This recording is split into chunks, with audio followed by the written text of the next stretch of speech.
Hi everyone, welcome back to my YouTube channel. And on today, we are going to be doing another design breakdown. And after this, I'm working on creating a tutorial where I will teach you how to create backgrounds for your design. I'm still in the process of creating the video, but right now for this week, we are going to be looking at another design breakdown. And from my screen, I believe you should be able to see what we are working on today from the screen already. And we'll quickly go into it. So this is the flyer that we're going to be working on. And you can see, as usual, the two layers that you see on our layer, the two different groups of layers. One is a grouped layer and the other one is the final output of all. It's just like when I disable this, you can see it. This one contains the layer max. Sorry, let me check if it's recorded. Okay. All right.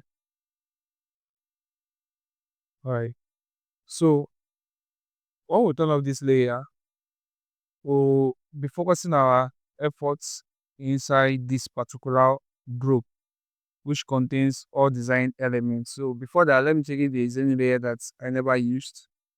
All right. So there is none. I would start disabling all of them. I'll break them now. I will do it here. Okay. Um, this and down to this. So now you can see this is the empty canvas.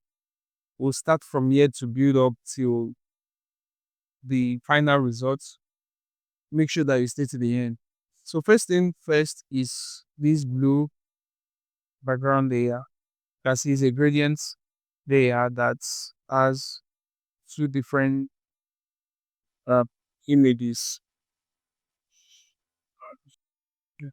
This is the first layer that you see when you know the base layer that contains everything that we created from here. So you can see it's a gradient overlay. So when I go to my gradient overlay, you can see that it's just a tone of two different color. From here you can see it, this color and this color also. So that is the base background of this flyer design right now. So the next thing we have here is this cloud image. And when you go on it, you see that I reduce the opacity to 28. If I set it back to 100, you see how it looks like. Well, I made it 28. All right.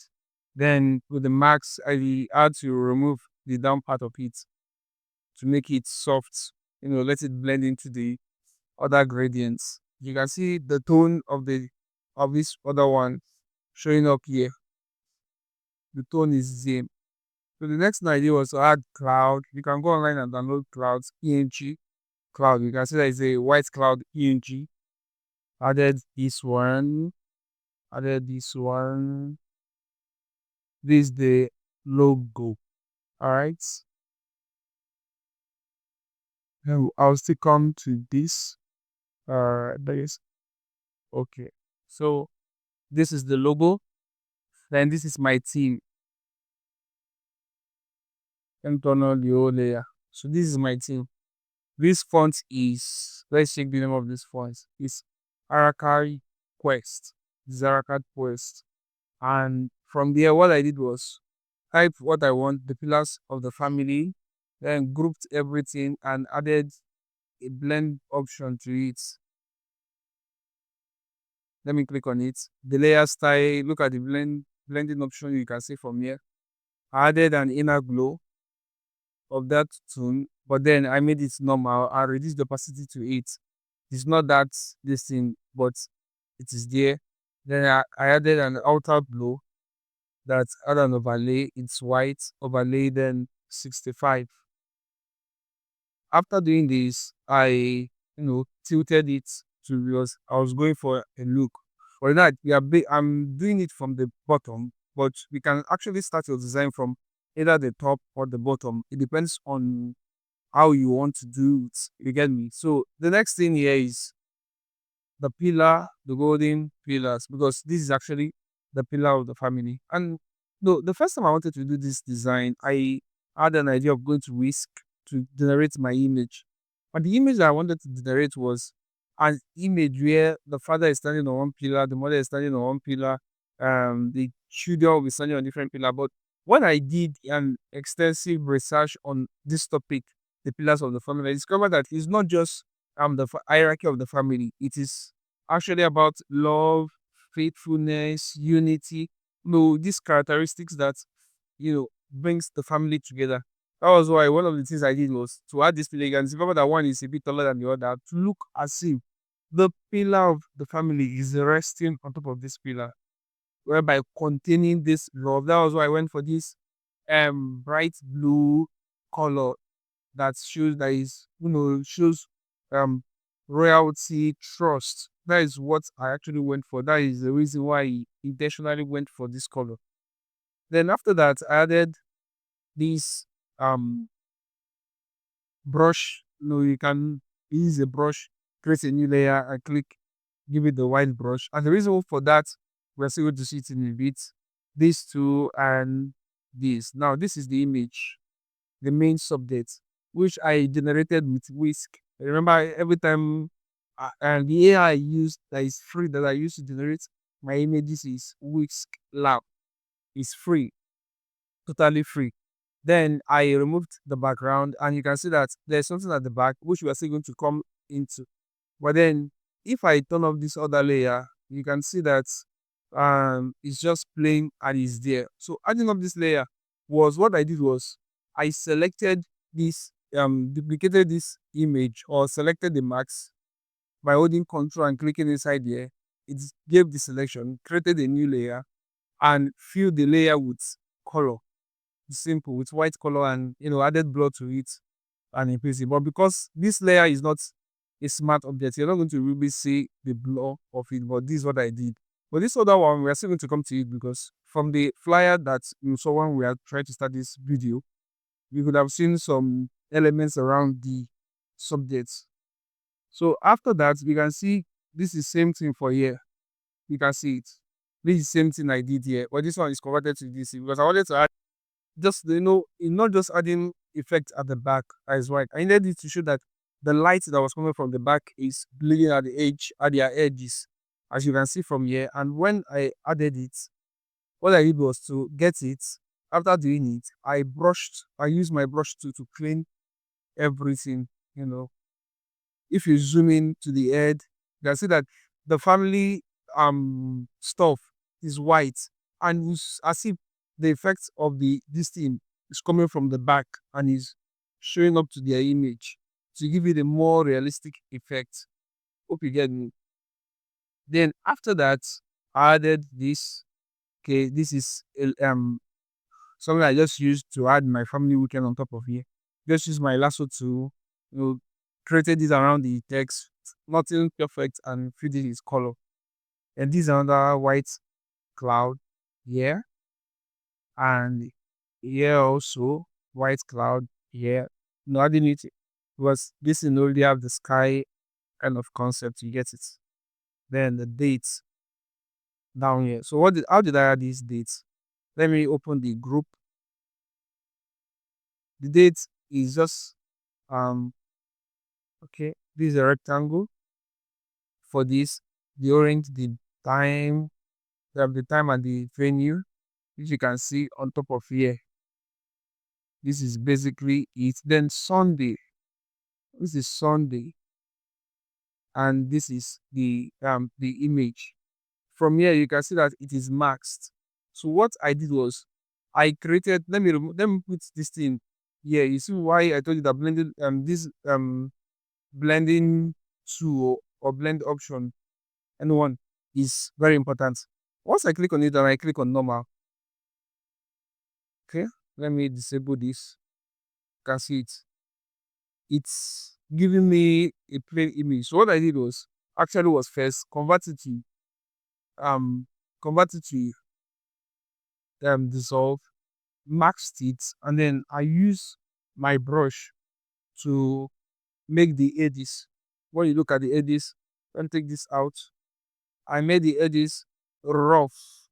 That's what I did here to get this thing. So I didn't go online to look for um all these the vector this thing. I just knew that Dissolve is going to give me that. Or if you have a brush tool that has a rough edge, we can actually max this and clean the edges. Just make it imperfect. You will get this thing too. After that, I added my social media featuring, this is not, it's just simple. Same thing I did in the date and time, add image, and when you zoom in, you see that what I did here was to add an inner glow. From the inner glow, I added an outer glow to it. Alright. And then I think there's an inner glow inside it. Alright, let me open it. Yes. From the shapes itself, I just added it to the shape.